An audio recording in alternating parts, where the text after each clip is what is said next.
Dahil may ulam pang tira.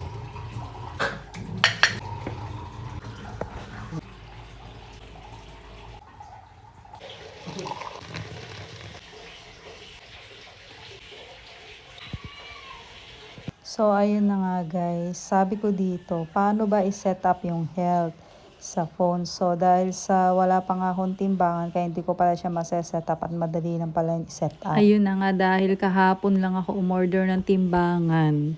Kaya hindi pa ako makapag-start. So, si Mildred ang nakapag-start na ng isang araw pa.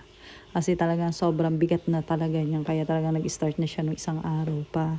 Eh ako, hindi pa makapag-start. Siyempre, wala pa yung aking timbangan. Ewan ko kung bukas o sa isang araw pa dadating yun. So, basta hanggat hindi pa dumarating ang aking timbangan, hindi pa ako makapag-start. So, basta today, ang start ng aming challenge, January 5. So, matatapos kami na April 5. So, sa April 5, kung sino yung pinakamababang timbang, siya ang magkakamit ng 8,000 pesos. So, yung 8,000 pesos na yon ay manggagaling din sa amin. 2 pamangkin at 6 kami magkakapatid. So, kaya kami naging 8. Ayun. So, kanya-kanya diskarte na lang kung paano magpababa ng timbang. Kumbaga, kanya-kanya na lang kung paano. Basta ako hindi pa makapag-start dahil wala pa nga yung aking timbangan. Kaya habang wala pang timbangan ay lamon lang muna ng lamon.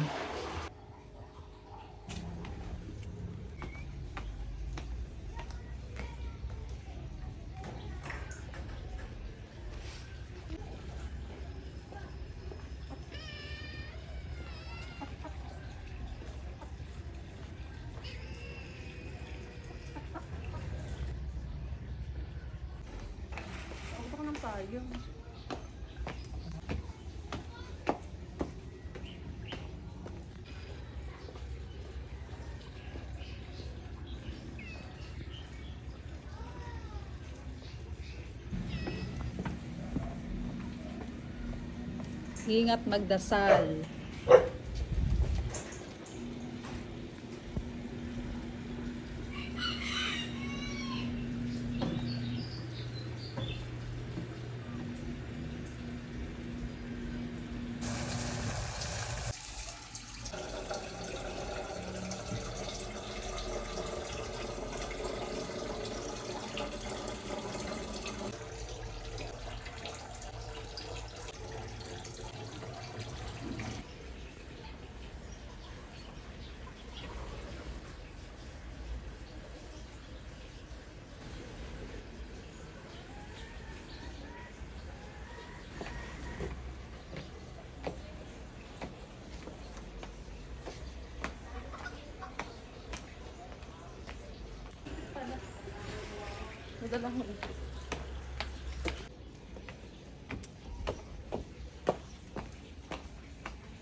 Total.